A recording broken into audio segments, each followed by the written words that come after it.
नमस्कार दोस्तों, study with पवन प्रदीप में आप सब लोगों का स्वागत है। चर्चा की जाएगी कक्षा 8 का हमारा अतीत का पाठ नंबर 2।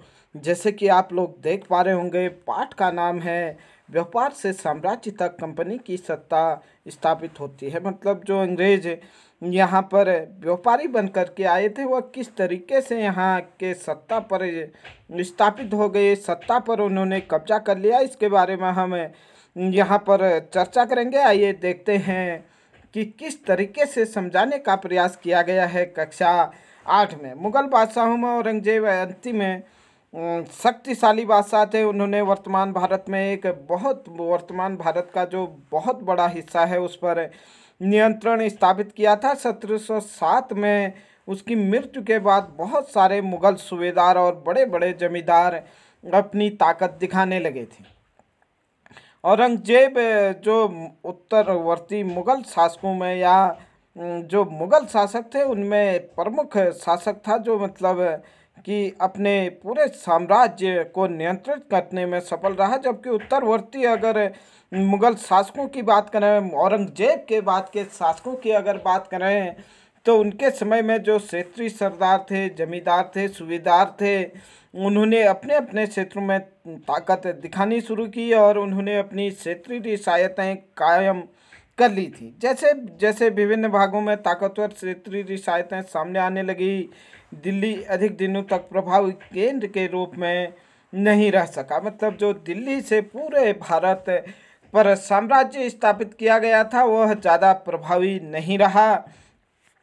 18वीं सदी के उत्तरार्ध में राजनीतिक स्थिति पर अंग्रेजों के रूप में एक नई ताकत उभरती लगी। क्या आप जानते हैं कि अंग्रेज यहाँ पहल एक छोटी सी व्यापारिक कंपनी के रूप में आए थे और बाद में यहाँ के इलाकों पर कब्जे से उनकी ज़्यादा दिलचस्पी नहीं थी। पहल तो अंग्रेज़ों की यहाँ की जो सत्ता थी उस पर दिलचस्पी नहीं थी, वह केवल व्यापारी बन कर के आए थे। और तो फिर ऐसा कैसे हुआ कि एक दिन वे इस विशाल साम्राज्य के स्वामी बन बैठे? इस अध्याय में आप देखेंगे कि यह कैसे हुआ। यहाँ पर आप लोगों को एक चित्र दिया है जिसमें कैप्टन हेडसन द्वारा बहादुर शाह जफर और उनके बेटों की गिरफ्तारी के बारे में दिखाया गया है। जैसे कि आप लोग जानते हैं, सन 1857 की जो क्रांति हुई थी उसमें क्रांतिकारियों ने बहादुर शाह जफर, जो अंतिम मुगल बादशाह थे, उनको अपना नेतृत्व सौंप दिया था। इसी क्रम में जब अंग्रेजों ने दिल्ली पर नियंत्रण स्थापित किया तो उनके कैप्टन हेडसन ने क्या किया, बहादुर शाह जफर को गिरफ्तार कर लिया और उनके ही सामने उसके बेटों को यहाँ पर क्या कर दिया, मार दिया गया। यही चीज़ यहाँ पर लिखा है। औरंगजेब के बाद कोई मुगल बादशाह इतना ताकतवर नहीं हुआ, लेकिन एक प्रतीक के रूप में मुगल बादशाहों का महत्व बना हुआ था। जब 1857 का ब्रिटिश शासन के विरुद्ध भारी विद्रोह शुरू हुआ तो विद्रोहियों ने मुगल बादशाह बहादुर शाह जफर को अपना नेता मान लिया था। जब विद्रोह कुचल दिया गया तो कंपनी ने बहादुर शाह जफर को देश छोड़ने के लिए मजबूर किया और उनके बेटों को उनके सामने मार डाला। ये आप चित्र में जैसे कि देख पा रहे हैं। और प्रश्न पूछा जाता है कि 1857 की क्रांति के समय दिल्ली पर किसने कब्जा किया या दिल्ली को पुनः किस अंग्रेज ने जीता? तब आप कह सकते हैं कैप्टन हेडसन। आइए आगे चर्चा को बढ़ाते हैं कि पूर्व में ईस्ट इंडिया कंपनी, पूर्व में जो ईस्ट इंडिया कंपनी थी, यहाँ जो है ब्रिटिश आइलैंड हैं, मतलब द्वीप समूह हैं, ये यहाँ से आते थे और सेंट हेलेना द्वीप समूह पर आते थे। साथ ही साथ अफ्रीका तट पर केप ऑफ गुड होप पर आते थे, जहाँ से ये बम्बई है, मद्रास है और भारत के कलकत्ता वाले क्षेत्र पर प्रवेश करते थे। ईस्ट इंडिया कंपनी का आना कैसे हुआ, इसके बारे में हम चर्चा करते हैं। सन 1600 ईस्वी में ईस्ट इंडिया कंपनी ने इंग्लैंड की महारानी एलिजाबेथ प्रथम से चार्टर अर्थात इजाज़तनामा हासिल कर लिया, जिसे कंपनी को पूर्व में व्यापार करने का एकाधिकार मिल गया था। इस इजाज़तनामा का मतलब यह था कि इंग्लैंड की कोई और व्यापारिक कंपनी इस इलाके में इंडिया ईस्ट इंडिया कंपनी से होल्ड नहीं कर सकती थी। आप देख पा रहे होंगे इंग्लैंड जो है भारत के पश्चिम में है या पश्चिम उत्तर में है, जबकि भारत इनके लिए पूर्व में है। अब जब 1600 ईस्वी में चार्टर एक्ट के द्वारा महारानी एलिजाबेथ ने ब्रिटिश ईस्ट इंडिया कंपनी को भारत के साथ व्यापार करने का इजाज़तनामा दिया, तो आप देख सकते हैं कि भारत एवं पूर्वी देशों के साथ वह इजाज़तनामा था कि वहाँ पर ईस्ट इंडिया कंपनी व्यापार कर सकती है और साथ में उनके साथ और कोई कंपनी वहाँ पर प्रतिस्पर्धा नहीं करेगी। इस चार्टर के सारे कंपनी समुद्र पार जाकर नए इलाकों को खगाल सकती थी, वहाँ की सस्ती चीज़ों को क्या कर सकती थी, यूरोप में ऊंची कीमतों पर बेच सकती थी। कंपनी को दूसरी अंग्रेज व्यापारिक कंपनियों से प्रतिस्पर्धा का कोई भय नहीं था। उस जमाने में वाणिज्यिक कंपनियां मोटे तौर पर प्रतिस्पर्धा से बचकर मुनाफा कमा सकती थी। अगर कोई प्रतिस्पर्धा न हो तो तभी सस्ती चीज़ खरीदकर उन्हें ज़्यादा कीमत पर बेची जा सकती थी। अंग्रेज क्या करते थे, यहाँ से जो यहाँ के सूती वस्त्र हैं, रेशमी वस्त्र हैं, मसाले हैं, उनको यहाँ से यूरोप ले जाते थे और यूरोप ले जाकर उन्हें अधिक दाम में बेचते थे।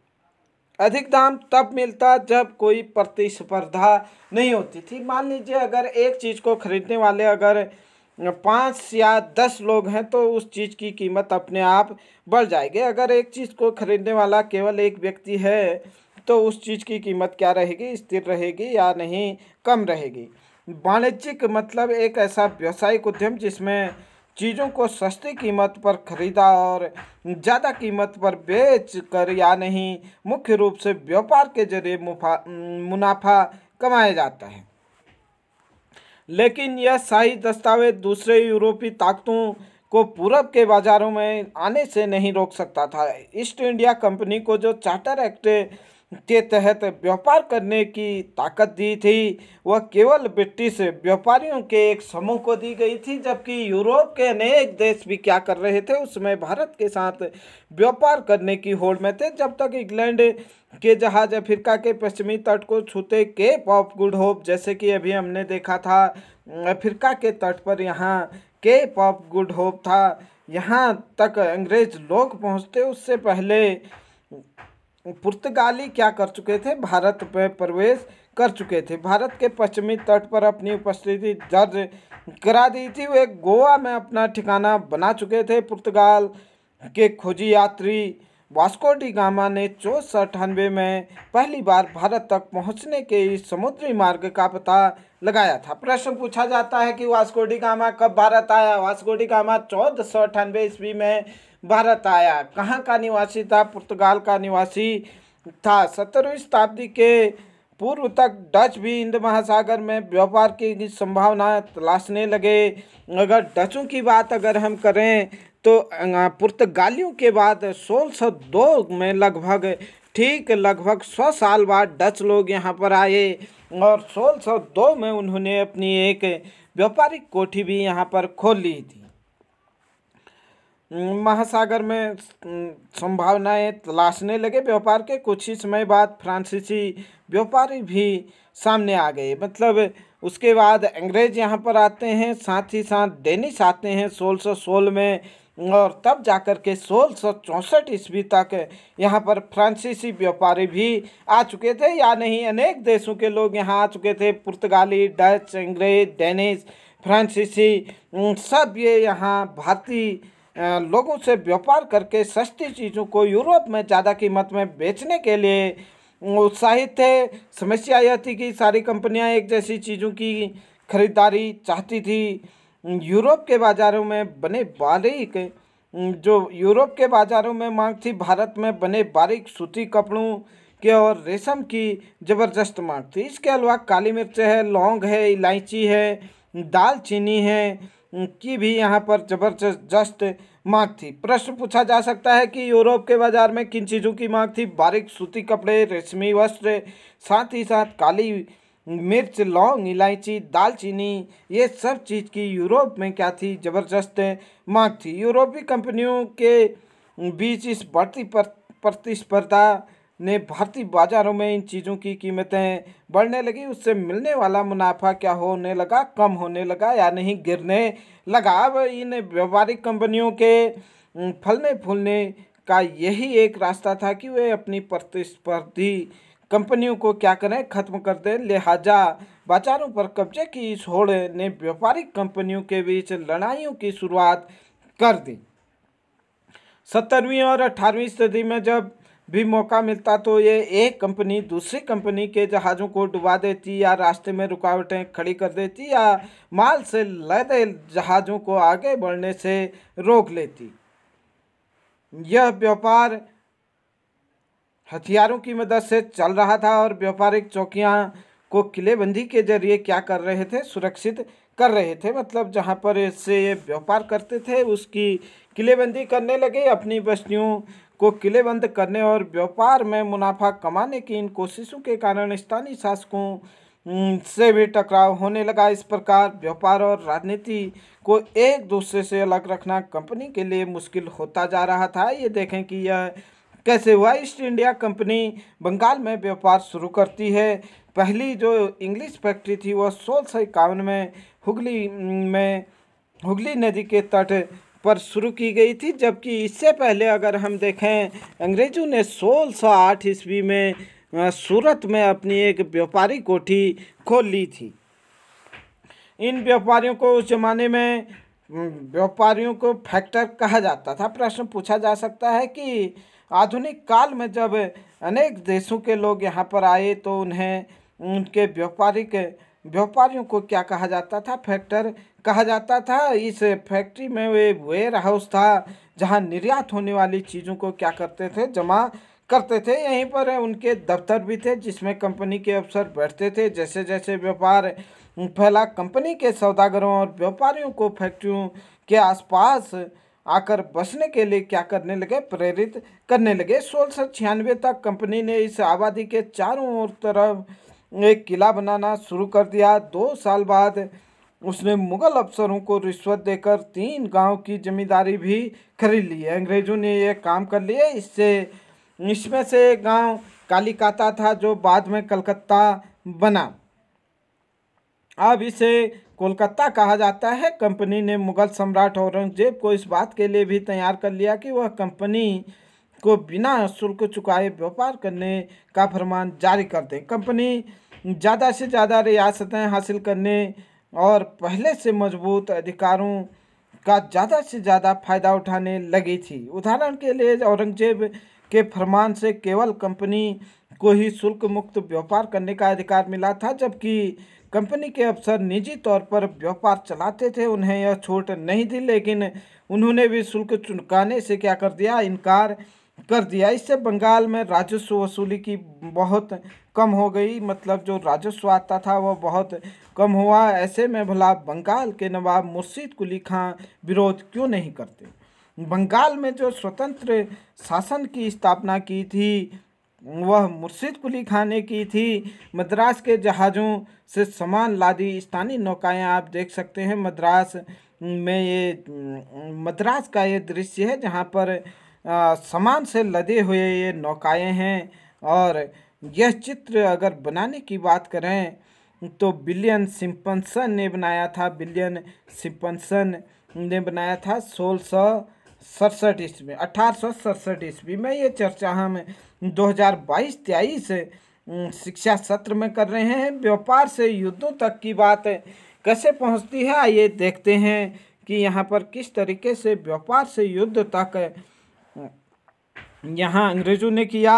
रॉबर्ट क्लाइव को देख रहे हैं जो भारत में अंग्रेजी राज्य का संस्थापक जिसे कहा जा सकता है। साथ ही साथ रॉबर्ट क्लाइव बंगाल का प्रथम गवर्नर जनरल था। इसके बारे में हम चर्चा करते हैं। 18वीं सदी की शुरुआत में कंपनी और बंगाल के नवाबों का टकराव काफ़ी बढ़ गया था। औरंगजेब की मृत्यु के बाद बंगाल के नवाब अपनी ताकत दिखाने लगे थे। उस समय दूसरी क्षेत्रीय ताकतों की स्थिति भी ऐसे ही थी। मुर्शीद कुली खां के बाद अलीवर्दी खां और उसके बाद सिराजुद्दौला बंगाल के नवाब बने। बंगाल के स्वतंत्र शासक की अगर बात करें तो मुर्शिद कुली खां ने यहाँ पर स्वतंत्र शासन की स्थापना की और उसके बाद अलीवर्दी खां और बाद में सिराजुद्दौला को क्या बनाया गया, बंगाल का नवाब बनाया गया। ये सभी शक्तिशाली शासक थे। उन्होंने कंपनी की रियासत देने से मना कर दिया, कंपनी को रियासत देने से मना कर दिया, व्यापार का अधिकार देने के बदले कंपनी को नजराने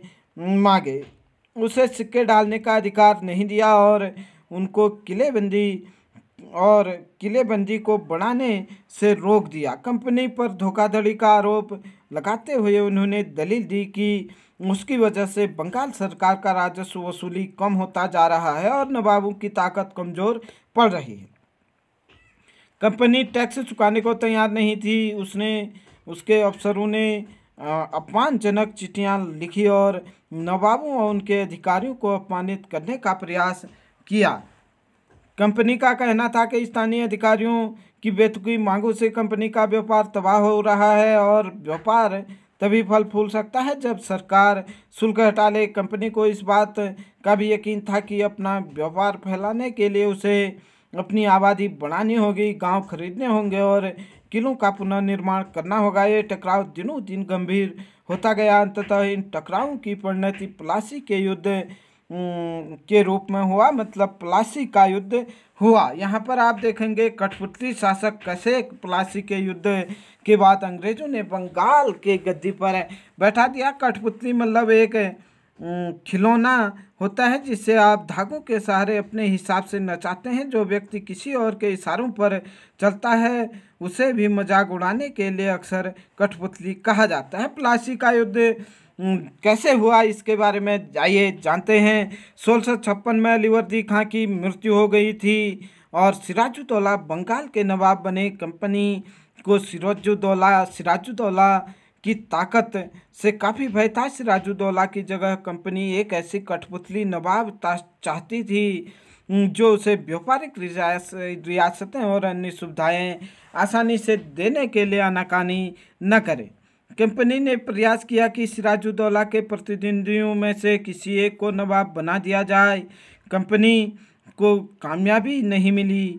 जवाब में सिराजुद्दौला ने हुक्म दिया कि कंपनी उसके राज्य के राजनीतिक मामले में टांगें अड़ाना क्या कर दे, बंद कर दे, किलेबंदी रोके और बाकायदा राजस्व चुकाए। जब दोनों पक्ष पीछे हटने को तैयार नहीं हुए तो 30,000 सिपाहियों के साथ नवाब ने कासिम बाजार में स्थित इंग्लिश फैक्ट्री पर क्या बोला, हमला बोला। नवाब की फौजों ने कंपनी के अफसरों को गिरफ्तार कर लिया और गोदाम पर ताला डाल दिया। अंग्रेजों के हथियार छीन लिए गए। अंग्रेज जहाज़ों को घेरे में ले लिया गया। इसके बाद नवाब ने कंपनी के कलकत्ता स्थित किले पर भी कब्जा करने के लिए उधर का रुख अपना लिया। कलकत्ता के हाथ से निकल जाने की खबर सुनने पर मद्रास में तैनात कंपनी के अफसरों में से रॉबर्ट क्लाइव के नेतृत्व में क्या की सेनाओं को रवाना कर दिया। इस सेना को नौसैनिक बेड़े की मदद भी मिल रही थी। इसके बाद नवाब के साथ लंबे समय तक सौदेबाजी चली। आखिरकार 1757 में क्लाइव ने प्लासी के मैदान में सिराजुद्दौला के खिलाफ कंपनी की सेना का नेतृत्व किया और नवाब सिराजुद्दौला की हार हुई। प्रश्न 2-3 बनते हैं कि प्लासी का युद्ध कब हुआ। प्लासी का युद्ध 1757 में हुआ। प्लासी के युद्ध में किसकी हार हुई? प्लासी के युद्ध में सिराजुद्दौला की हार हुई या प्लासी के युद्ध के समय अंग्रेजों का जो प्रधान सेनापति था या अंग्रेजों का नेतृत्व कर रहा था वह कौन कर रहा था?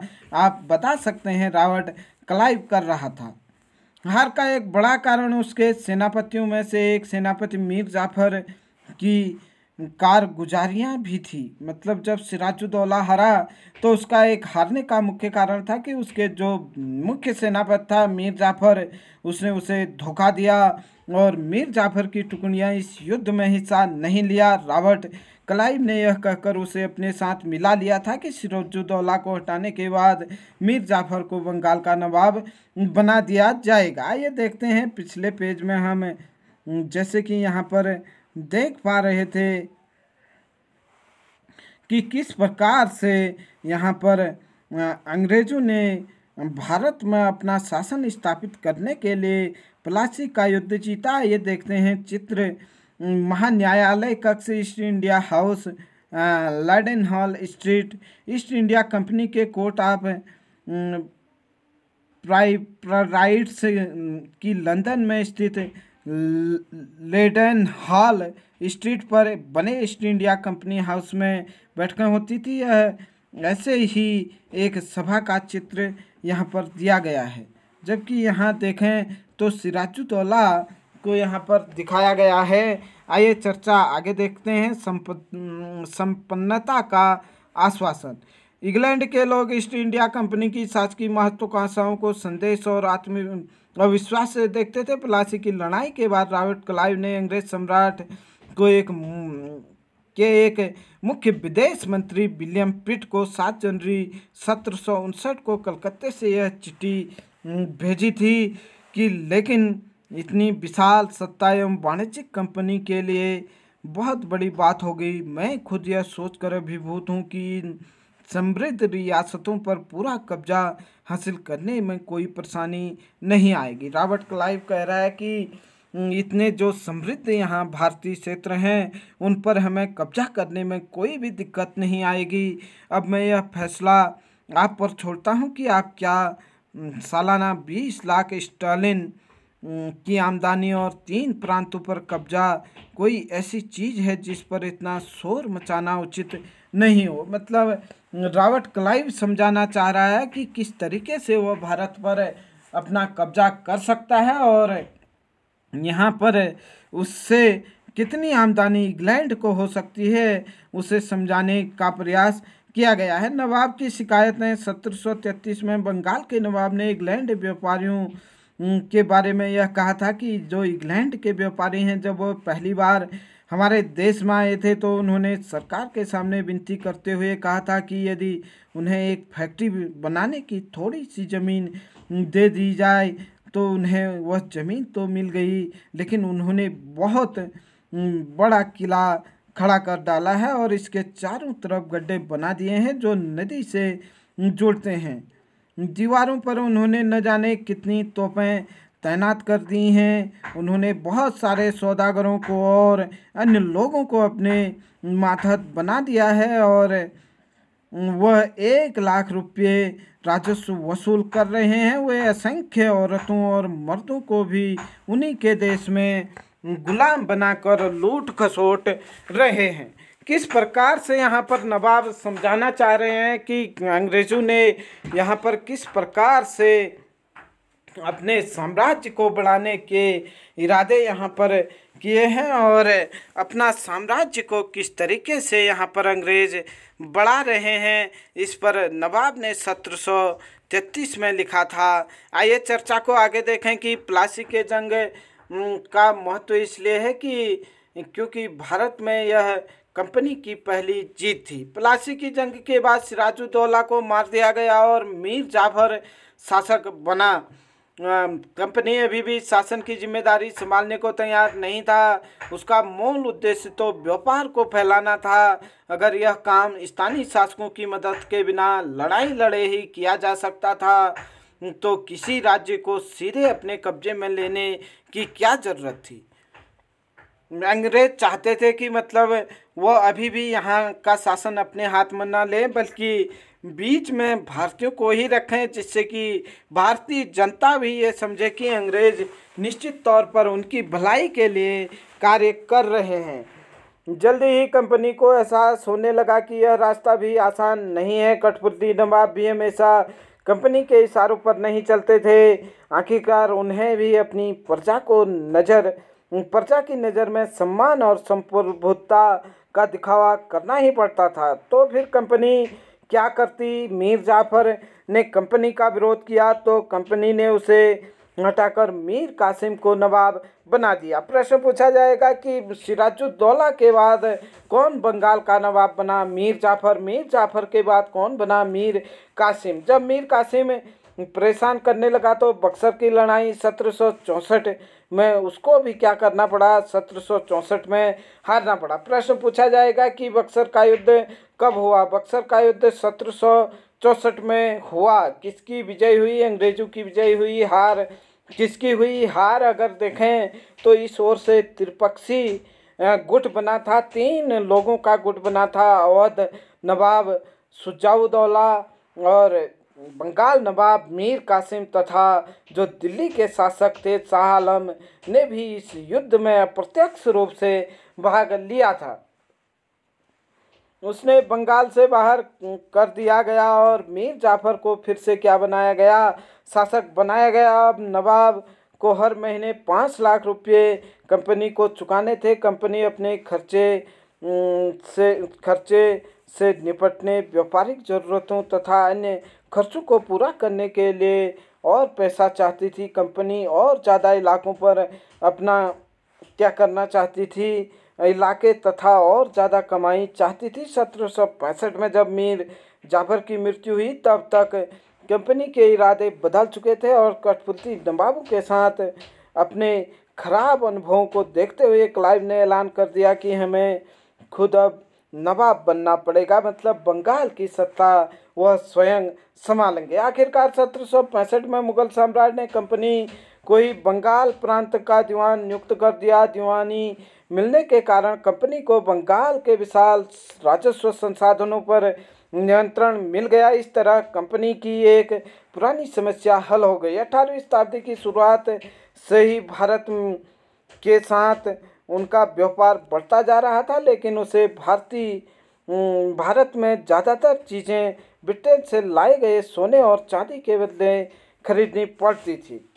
इसकी वजह यह थी कि उस समय ब्रिटेन के पास भारत में बेचने के लिए और कोई चीज़ नहीं थी। प्लासी की जंग के बाद ब्रिटेन से सोने की निकासी कम होने लगी और बंगाल की दीवानी मिलने के बाद तो ब्रिटेन से सोना लाने की ज़रूरत नहीं पड़ी। अब भारत से होने वाली आमदनी के सहारे ही ब्रिटिश लोग क्या करने लगे, अपने खर्चे चलाने लगे और इस कमाई से कंपनी भारत में सूती और रेशमी कपड़ा खरीद सकती थी और अपनी फौजों को संभाल सकती थी और साथ ही साथ कलकत्ता के किले और दफ्तरों के निर्माण की लागत भी उठा सकती थी। कंपनी के अफसर नवाब बन बैठे। कैसे, इस पर चर्चा करते हैं। नवाब बनने का क्या मतलब था? इसका एक मतलब यही था कि कंपनी के पास अब सत्ता और ताकत थी, लेकिन इसके कुछ और फायदे भी थे। कंपनी का हर कर्मचारी नवाबों की तरह जीने का ख्वाब देखने लगा। उसके बाद देखें कि प्लासी के युद्ध के बाद बंगाल के असली नवाबों को इस बात के लिए बाध्य कर दिया गया कि वे कंपनी के अफसरों को निजी तोहफे के तौर पर जमीन और बहुत सारा पैसा दें। खुद रॉबर्ट क्लाइव ने ही भारत में बेहिसाब दौलत जमा कर ली थी। 1743 में जब वह इंग्लैंड से मद्रास अब चेन्नई आया तो उसकी मद्रास मतलब जिसका प्राचीन नाम अब जिसका नाम चेन्नई है आया, तो उसकी उम्र 18 साल थी और 67 में जब वह 2 बार गवर्नर बनने के बाद हमेशा के लिए भारत से रवाना हुआ, या नहीं कम से कम 24 साल बाद जब वह रवाना हुआ, तो दौलत की अगर उसकी बात करें तो उसके बाद लगभग 4,01,102 पाउंड के बराबर दौलत थी। और यह दिलचस्प बात थी कि गवर्नर के अपने दूसरे कार्यकाल में ही उसे कंपनी के भीतर फैले भ्रष्टाचार को खत्म करने का काम सौंपा था, लेकिन 1772 में ब्रिटिश संसद ने उसे भ्रष्टाचार के आरोप से मुक्त कर दे दिया या सफाई देनी पड़ी और सरकार को कुछ संपत्ति के स्रोत संदेशप्रद लग रहे थे। उसे भ्रष्टाचार आरोपी में तो बरी कर दिया गया, लेकिन 1774 में उसने आत्महत्या कर ली। प्रश्न पूछा जाता है कि बंगाल का वह कौन सा गवर्नर था जिसने इंग्लैंड में जाकर आत्महत्या कर ली? Robert Clive. या 1774 में रॉबर्ट क्लाइव ने हत्या की, आप लोग ये याद रखें। और ब्रिटिश न्यायालय में इसके खिलाफ मुकदमा चला था। कंपनी के सभी अफसर क्लाइव की तरह दौलत इकट्ठा नहीं कर पाए। बहुत सारी बीमारियों और लड़ाइयों के कारण कम उम्र में ही मौत का निवाला बन बैठे या मौत उनकी आ गई। इसके अलावा उन सभी को भ्रष्ट और बेईमान मानना भी गलत होगा, सही नहीं होगा। उसमें से बहुत सारे अफसर साधारण परिवारों से आए थे। उनकी सबसे बड़ी इच्छा यह थी कि वे भारत से ठीक ठाक पैसा कमाएं और ब्रिटेन लौटकर आराम की ज़िंदगी जिए। उसके बाद जो जीते जी धन दौलत लेकर वापस लौट गए तो वहाँ उन्होंने आलीशान जीवन जिया। उन्हें वहाँ के लोग नवाब कहते थे, मतलब वह नवाबों की तरह आलीशान जीवन जीते थे, इसलिए नवाब वहाँ पर कहा जाता था। जो भारतीय शब्द नवाब का ही अंग्रेजी संस्करण था। उन्हें लोग अक्सर नए अमीरों और सामाजिक हैसियत में रातों रात ऊपर आने वाले लोगों के ऊपर देखते थे। नाटकों और कार्टूनों में उनका मजाक उड़ाया जाता था, जो भारत से धनी बन करके जाते थे। यहाँ पर आप देखें क्लाइव खुद को कैसे देखता है। क्लाइव ने क्या कहा था जब न्यायालय या संसद में अपनी बात रखी थी। संसद की एक समिति के सामने सुनवाई के दौरान क्लाइव ने कहा था कि प्लासी की लड़ाई के बाद उसने जबरदस्त संयम का परिचय दिया। ये देखें उसने क्या कहा था। उस स्थिति में कल्पना कीजिए जहां प्लासी की जीत ने मुझे ला खड़ा किया। क्लाइव कह रहा है कि आप उस स्थिति की कल्पना कीजिए जब मैं प्लासी के युद्ध को जीत गया और एक ताकतवर राजा मेरे इशारों पर चल रहा था। जो बंगाल का शासक था वह मेरे इशारों पर चल रहा था।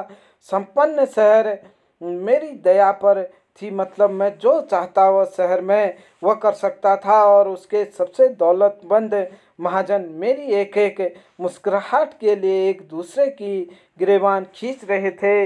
मैं ऐसे खजानों के बीच से गुजर रहा था जो सिर्फ मेरे लिए खुले हुए थे। एक तरफ सोना और दूसरी तरफ जवाहरात थे। अध्यक्ष महोदय, मैं अपने इस संयम को देखकर खुद हैरान हूँ। रॉबर्ट क्लाइव कह रहा है कि अगर मैंने 4,01,000 पॉइंट अगर संपत्ति कमा भी ली तो वह कुछ नहीं है, क्योंकि मैंने तो वहाँ पर इतनी दौलत देखी कि वह दौलत मैं अपने आप में मैंने उस समय बिल्कुल संयम रखा है, जिससे कि मैं बहुत कम यहाँ पर भ्रष्ट रहा हूँ। वहाँ पर तो बिल्कुल खजाना है।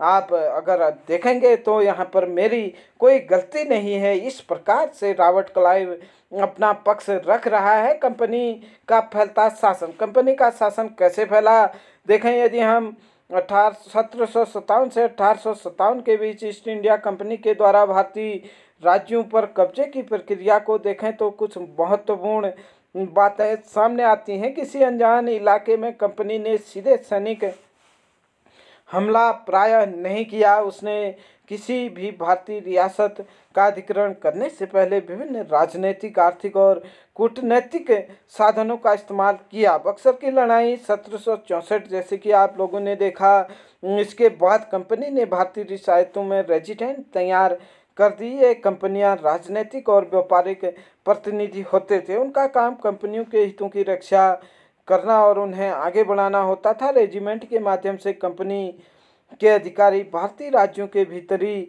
मामलों में भी दखल देने लगे थे। राज्य का अगला राजा कौन होगा, किस पद पर किसको बिठाया जाएगा और किस तरह की चीज़ें कंपनी के अफसर ही तय करते थे। मतलब ये इस तरह की सभी चीज़ों को, अगला राजा कौन होगा, कौन सा अफसर किस सीट पर बैठेगा और कहाँ का सूबेदार या प्रशासक किसे नियुक्त किया जाएगा, यह पूरा कंपनी तय करने लग गई थी बक्सर के युद्ध के बाद। और साथ ही साथ कंपनी ने कई बार कंपनियों ने रियासतों पर सहायक संधि भी थोप दी थी। जो सहायक संधि से ऐसा होता था कि रियासत इस बंदोबस्त को मान लेती थी, उसे अपनी स्वतंत्र सेनाएं रखने का अधिकार नहीं होता था, बल्कि कंपनी उसे क्या देती थी, अपनी सेना के माध्यम से सुरक्षा देती थी और या नहीं सहायक सेना रखती थी। और जो वहाँ का शासक होता था और रख रखाव के लिए कंपनी को पैसा देता था। अगर भारतीय शासक रकम अदा करने से चूक जाते थे तो उन्हें जुर्माने के तौर पर उनका कुछ इलाका कंपनी को देना पड़ता था। उदाहरण के लिए जब रिचर्ड बेल्जली गवर्नर थे 1798 से 1805 के बीच, उस समय अवध के नवाब को 1801 में अपना आधा इलाका कंपनी को सौंपने के लिए मजबूर कर दिया गया, क्योंकि नवाब सहायक सेना के लिए पैसा अदा करने में चूक गए थे। इसी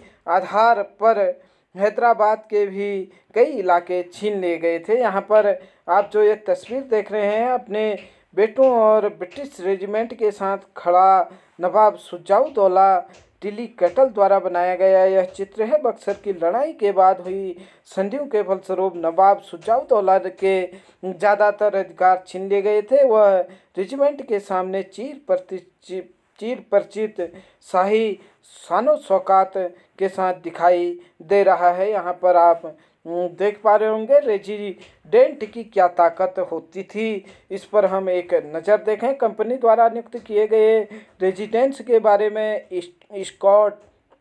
स्कॉटलैंड के प्रसिद्ध अर्थशास्त्री राजनैतिक दार्शनिक जैसे कि जेम्स मिल ने कहा था, जिसने भारतीय इतिहास को 3 कालों में बांटा था। हमने पाठ 1 में देखा था। दरअसल रेजिडेंट रियासत का राजा होता है। हम उसे हस्तक्षेप की मनाही या निषेधाज्ञा के तहत काम करने की छूट देते हैं। जब स्थानीय राजा पूरी तरह अधीनस्थ रहता है तो रेजिडेंट यानी ब्रिटिश सरकार के मुताबिक काम करता है तो चीज़ें आराम से चलती है। शासन के कामों में रेजिडेंट की दखलंदाजी के बिना सब कुछ चल जाता है। जब भी कुछ अलग तरह का घटता है, जब भी राजा कोई ऐसा रास्ता अपनाता है जिससे ब्रिटिश सरकार गलत मानती है तो टकराव और उथल पुथल पैदा हो जाती है। निषेधाज्ञा देखें आप, निर्देश, अधीनस्थता मतलब दब्बूपन। इससे आगे हम इसके भाग 2 पर चर्चा करेंगे कि कौन था टीपू सुल्तान, किसे कहा जाता था शेर मैसूर, और कौन था हैदर अली, किस तरीके से इन्होंने 4 लड़ाइयाँ अंग्रेज़ों के साथ लड़ी। इन सब पर हम चर्चा अगले भाग में करेंगे। जल्द ही मिलते हैं, तब तक के लिए हमारे साथ यूं ही बने रहे। जय हिंद, जय भारत।